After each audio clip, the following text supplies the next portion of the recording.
Hello, everyone, and welcome to Something to Talk About Live. My name is Liz Owen. My pronouns are she, her, and I'm the Director of Communications at PFLAG National. Great to have you with us for another episode of our weekly show. As always, I am joined by my good friend and colleague, our Director of Learning Inclusion here at PFLAG National, Jean Marie Navetta. Liz Owen, how are you? Jean Marie Navetta, I'm great. We are talking about movies today, and I realized that I actually should have brought popcorn as a prop or something like that. It was a missed opportunity to eat more. Well, maybe you can rewatch the episode with popcorn in hand, because I know how much you love watching yourself on camera. Which is in no way at all. But thank you, Liz Owen. I am super excited about the conversation. Thank you for getting us started. My total pleasure. I'll see you. Hey, everybody. My name is Jean Marie Navetta. My pronouns are she and ella. And every single week we get together to talk about something related to LGBTQ equality and inclusion. Some days it's harder to say those words. This week we are talking about queer films and specifically queer filmmakers and who is emerging in that area and what people are looking at. So if you are one of those people who likes reading our article that we offer every week and our discussion questions, you can visit straightforequality.org/discussion series. This week's article appeared in Vice and it was entitled 6 LGBTQ+ Cinematographers on Breaking Out and Building a Queer Film Utopia. Really fascinating interviews, raised a whole bunch of issues that I had not really been thinking about. And today we have 3 queer filmmakers with us to talk about it. So let me tell you a little bit about who we have, and then we're going to bring them in. So first we have Alice Wu, who is an Asian American lesbian filmmaker known for changing the landscape of LGBTQ cinema with films like Saving Face and The Half of It. Her work has earned her a lot of accolades and awards, including GLAAD Media Awards, Independent Spirit Awards, and the Gotham Awards. She most recently filmed The Note, which was made in partnership between PFLAG National and Oreo, which showcases the coming out journey, and it emphasizes the huge role that allies, especially lifelong allies, can play in being supportive. We are also going to be joined by Nick Oceano, who was born in San Antonio, Texas, and attended film school at USC. He's made numerous award-winning independent shorts, including Dog Tags and El Primo. He made his directorial feature debut with Pedro, which is the MTV biopic about AIDS activist Pedro de Zamora, which was written actually by Dustin Lance Black. For PFLAG National, Nick has done some great work with us, including directing Las Familias de PFLAG en Español, and he produced A Place to Call Home and Qiydaar Foster's film, Taking the Long Road Home, which brings us to our third guest. Qiydaar Foster is a queer, Black, Panamanian American filmmaker based in Los Angeles. A cinephile since childhood, he eventually found his way to his true calling in feature and documentary filmmaking. And for PFLAG National, Qiydaar has directed Taking the Long Road Home, a very deeply personal story about the intersections of identity, family, and faith. And with that, and with those amazing bios, I would like to bring in our 3 guests for today's show. Hey. Morning. Glad to be here. I am so excited to have you here, and I'm so excited about this conversation because I think when we start talking about films and media, it is something that everybody can start relating to. Although I think the stories of how films get made and who influences them is something that not everybody thinks about. So this week's article that we picked, actually, the introduction of the article makes reference to the film Blue is the Warmest Color, and the queer love and not so much love for the film and how it portrayed queer relationships. So I'd like to start with kind of a question that I'm really super curious to get your answers on, which is, what was the film that you saw that has most influenced your vision as queer filmmakers? And I'm actually not going to ask who can go first. I'm going to see who wants to jump in. Well, I think. Okay. No, go ahead, Qiydaar. Qiydaar and I just worked on a film, so we're always like, yeah, we're like, you go first. You go first. Take it away, Qiydaar. I actually have 2 films, sort of a double feature, that I have found to be very affecting for me and very personal and have moved me to tears, which has not been my experience for a majority of the queer cinema that I've watched. And those 2 films are Moonlight, and directed by Barry Jenkins, and Weekend by Andrew Haigh, which, I mean, both of them are just probably the 2 top tier queer cinema that I've seen in the past, I guess, 20 years or so. Wow. Thank you. Nick? Yeah, I think for me it is really Gus Van Sant's early films. I mean, I was young. I'm a little bit older than Qiydaar, a tiny bit, and I watched it in college. I think when I was on the cusp of coming out, didn't quite get it. But I think honestly, more that he was this working queer filmmaker that went on to do Good Will Hunting, one of my favorite films of all time. And it's kind of toggled back and forth between being queer focused and non. I think that representation, honestly, as a budding filmmaker back then and as a budding queer person back then, communicated a big message that, you know, just being yourself out is enough. And while I decided to come out when I was a filmmaker, you know, many years later, I realized like that's a big, powerful statement that we can make. So I think, you know, it's really wonderful to have these amazing films like Moonlight and, you know, films that really push the envelope with queer filmmaking. But I think for any young filmmakers that are listening, certainly tell those stories. But, you know, even you just being out telling your story, queer or not, is super, super, super powerful. Thank you. Alice? Yeah, I it's funny because I think I'm even older than Nick. So it's No, but yes, I'm Lying. sure I am. Sure I Lying. am. I mean, they're obvious, you know, obviously the wedding banquet was incredible. But when I think about like early on, that one of my first early memories is My Beautiful Laundrette. Really blew my mind because, you know, just I wasn't out to myself. I think I was like 15 when I saw it in a theater, and it just that intersection of like this Pakistani British family and then queer themes and the way it was dealt with, it just felt very lived in. Like all those characters felt lived in. I think that really affected me. And then in terms of just like one of my favorite movies is I think the Swedish name is Fucking 'Em All, and I think the American name is Show Me Love by Lucas Moodysson. It's a Swedish film, and it's just like it's just an incredibly sweet and real. These two young high school girls falling in love. But the thing that really strikes me is that those were both made by straight men, as far as I know, straight men. And so I would also want to highlight The Incredibly True Adventures of Two Young Girls in Love by Maria Magenti, which was, again, it clearly came from like a queer lens, like she's queer, and watching just sort of there was like a realness to that, and that I loved, while it's still being in the rubric of like a teenage. It's not a rom-com per se, but it kind of is. But yeah, I think she really helped break the mold for a lot of folks on what a queer rom-com could be. I think it's so interesting to look at how many films people actually named that were actually not created by queer creators, directed, or anything like that.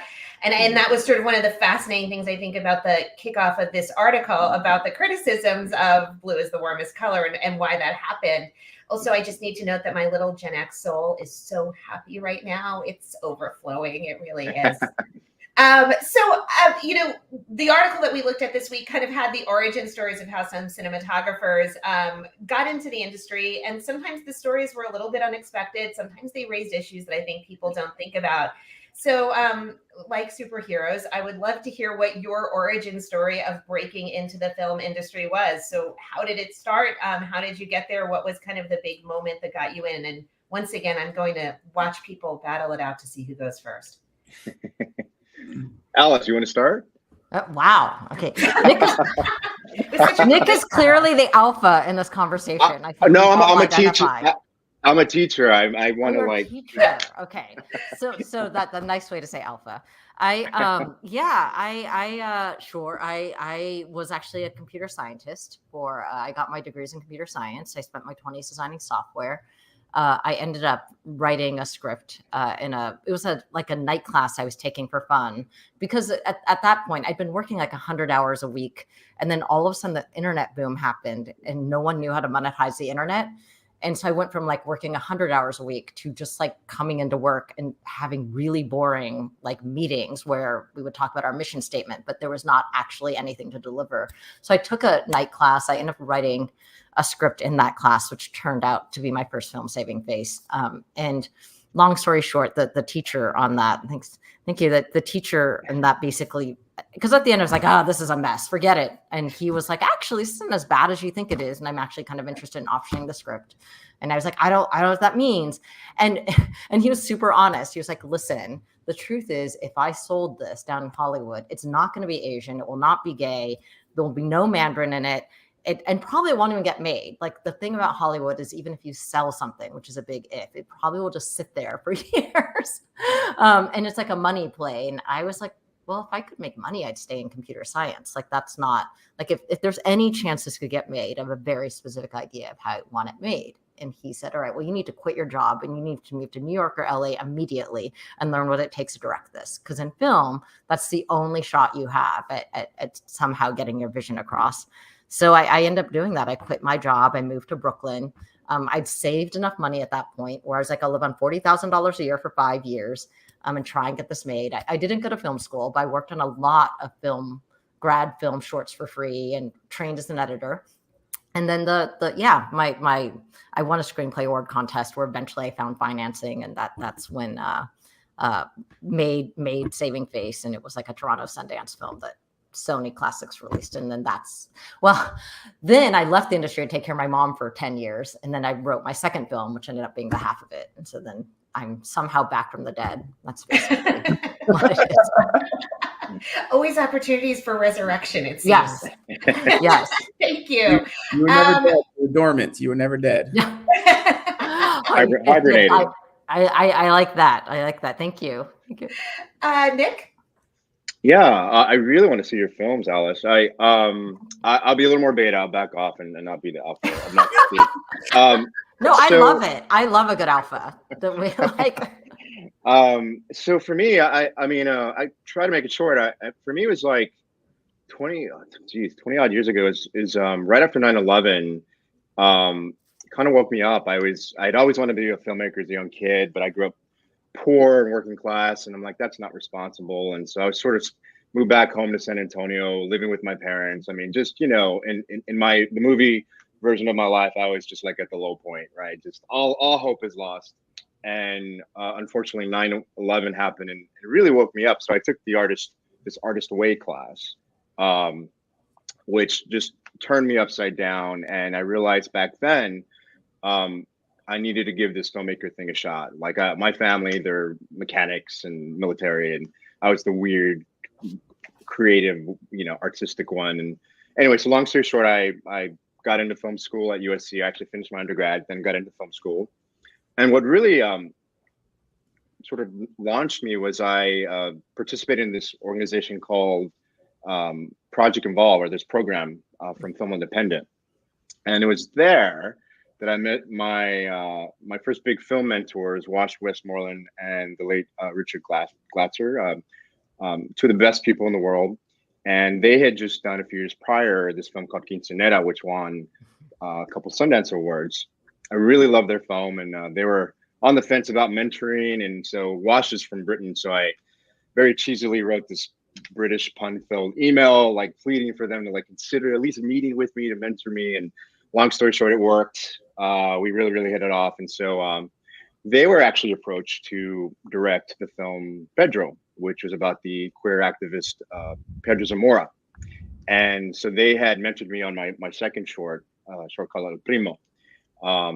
And they actually wonderfully suggested me to MTV. And I mean, this is what, 2008, when it really wasn't a thing in the industry to try to create opportunities so vigorously like we do now for people of color. And I remember Wash saying to me, like, they just didn't feel it's their place as two white guys to tell Pedro, a Cuban American's story. And so they brought me on as the director. They became my producers. And I mean, it was really a dream because Pedro Zamora, I'd watched him on The Real World, I think as a senior in high school, wasn't out. but I really attribute him planting the seed to giving me the courage, because he was, this was back in 1994, I believe, when there weren't, number one, a lot of positive queer role models on TV. Certainly not a lot of positive Latino role models, right? We were criminals, gang members, we did your lawn.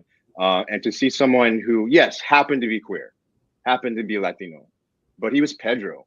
And he was so committed to the cause of, having contracted HIV, to get out there and help others become educated about HIV. And to see him on the show and see the challenges that he dealt with was extremely inspiring. And I really believe it was really him and Ellen years later, that gave me the courage to come out. And so, as circling back quickly to like the importance of having queer filmmakers out there and queer stories, I think visibility is so important, because I don't know that I would have had the courage. I don't think I would have had the courage to come out.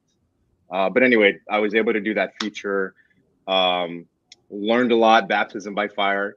And it's been an amazing ride since then. I've been working on other stuff, did some TV, I'm teaching film.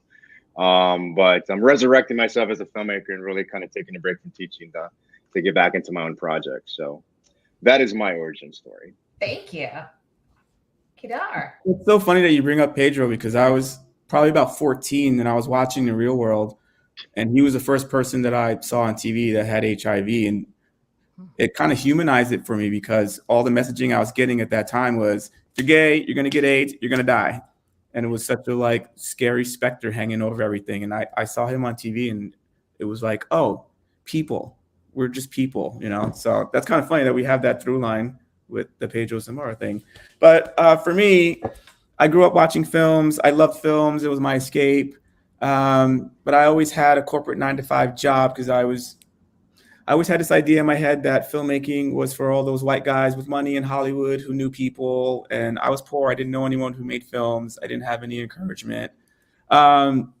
And then I got fired from a law firm I was working at, which is the best thing that happened to me. I took a year off, and I reached out to a friend of mine from high school who I knew had worked at MTV in the 90s, doing internships and producing. And he hooked me up with another friend of his who produced music videos. So I started getting on set working as a PA. And then I started working as a set dresser, and I started working with art departments. And then I got onto a Facebook show with a friend of mine. And then that Facebook show got me to other shows. And then a mutual friend of mine, and Nick Wash, he recommended me to Nick for the PFLAG project. So it was really a weird roundabout way, we were almost destined to make a film together. So basically, young filmmakers, just meet Wash. Wash will set you up. He'll hook you up. I mean, I had browbeaten Wash into I love all these films from the 40s. Look at this. Look at the Churrascaro. Look at this performances. He knew that I was just primed and ready to I need to make something. And I actually did make a short film previous to the PFLAG film, but I had no cast. I had a cast. I had no crew. I had no money. I had 4 hours. So I made this little film, and then it actually won an award in Italy at some random film festival. And that kind of gave me the encouragement, you're supposed to do this. This is what you're supposed to do. So I feel like everything worked out to get me to where I'm getting now. Thank you. And I still love your stories, because I have to admit that I am one of those people who look at people who make films and I'm like, oh, they probably came from this, they probably came from that, and had a landing pad. It's so good to hear people who are like, no, I didn't have anything and I figured this out. So thank you so much for telling those. So, one of the biggest things that we hear all the time that people are talking about is intersectionality, almost to the point that I think we've sometimes forgotten what it actually means. But in reality, the truth is that our lenses, who we are, our backgrounds as people who are queer, as people who are people of color, influence the way we see the world and then how we create. I don't know if there's a way to actually separate your identity from who you are and how you approach the world, but I'd love to hear a little bit about how your identity is not just people who are queer, but people who are queer and people of color have influenced the films that you're making and the approaches that you take. Because we started by talking about how a lot of films that are in the queer space were not created by queer people, or they were created primarily by white queer people.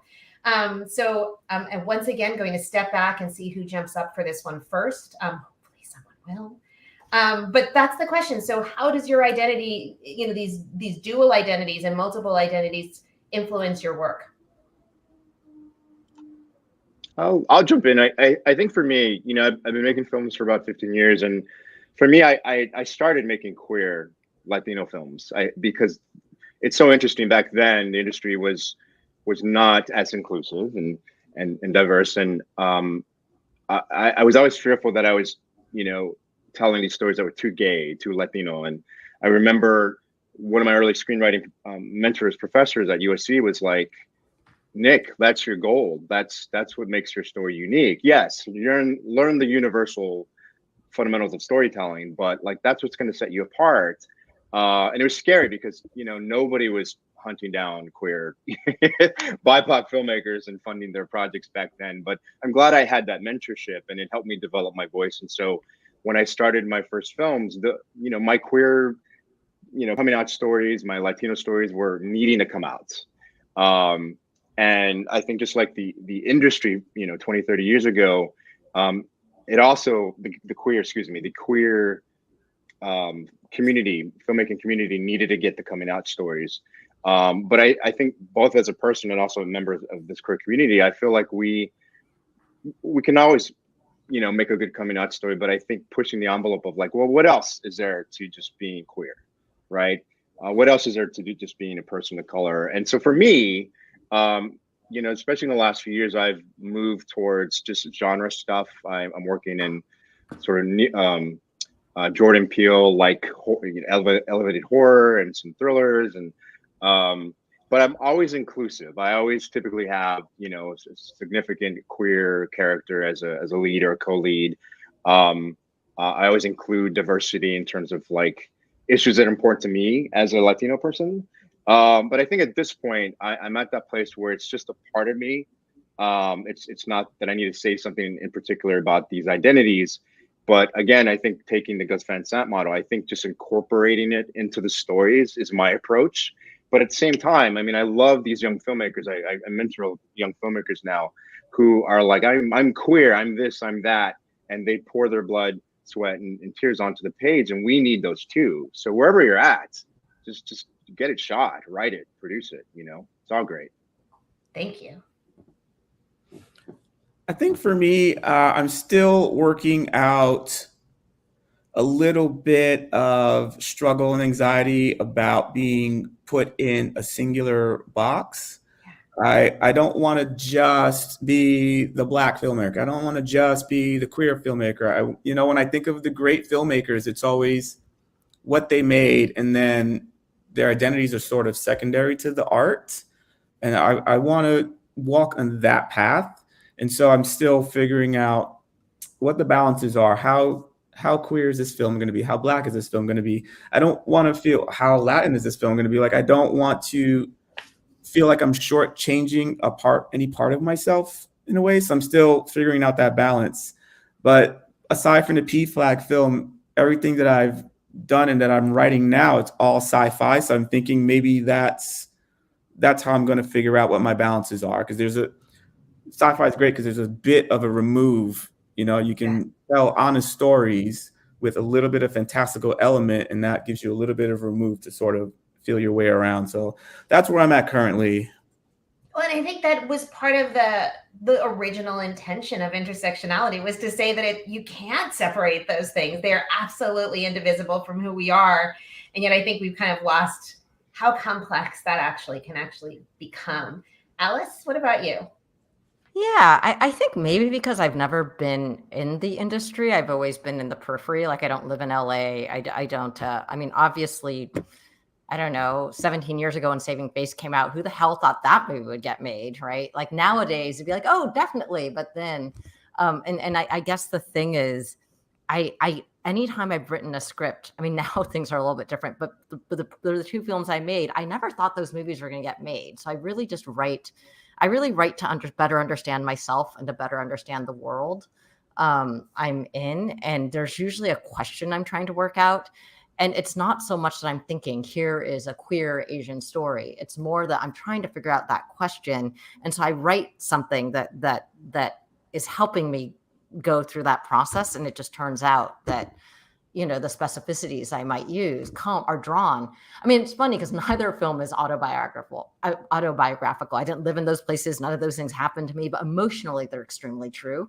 And I guess for me, it always comes down to, I'm just a very emotional filmmaker, and I can totally see, you know, directing a film where that maybe on the face of it, it's not obvious that it's queer, or it's not obvious that it's, you know, a person of color. Like, as long as emotionally it is something that I feel, I just suspect, because it's me. Like, in fact, I'm going through this right now with there's a project I'm attached to where just by nature, I'm automatically just going to start populating the world where it won't be all white. And it's not, I mean, I admit that I get a little allergic to, sometimes I'll watch a show where I feel like it was like an HR directive, and I feel like they're like one of everything, you know, like, I don't know if you guys ever saw the first Twilight. I actually had a great time watching, but I got a first date on that movie. We're like watching it. I lived in Washington State, and like 10 minutes in, we were like, this is the most culturally diverse town in Eastern Washington anyone has ever seen. It was like one of every, like, and I'm torn about, because on the one hand, I'm like, great, those actors got roles. On the other hand, I do like something to feel real. And so it's just that I'm not likely to decide to pick, like, the thing that resonates with me is not likely going to be like, and it's all rich white people who live like, it's just unlikely. I feel like there's a better filmmaker for that than me, I guess is what I'm saying.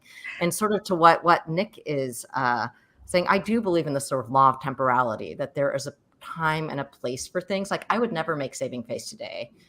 I doubt I would make the half of it today. Like, every time at that moment, there's something I was trying to figure out. And once I figured it out, I've moved on as a person. So the next thing I want to do is going to be different. But there's going to be a kid out there who that is like what matters to them right now. And that is so I think as long as there's more of us, then the whole spectrum is covered, because as long as everyone's writing true to what matters.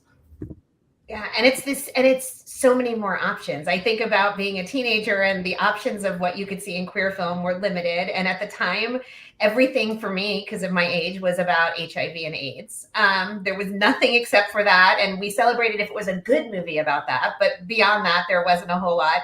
And anything else, you had to stay up until 2 a.m. and watch it on PBS if maybe you caught it. And now it just seems like there's so much more. So we only have a little bit of time left, and I am now wishing that this were an hour show, which I keep saying, and someday somebody's going to let me do it. But because we only have a little bit of time left, I want to make sure that people know how to learn more about you, and if there's anything that you can talk about that you're working on.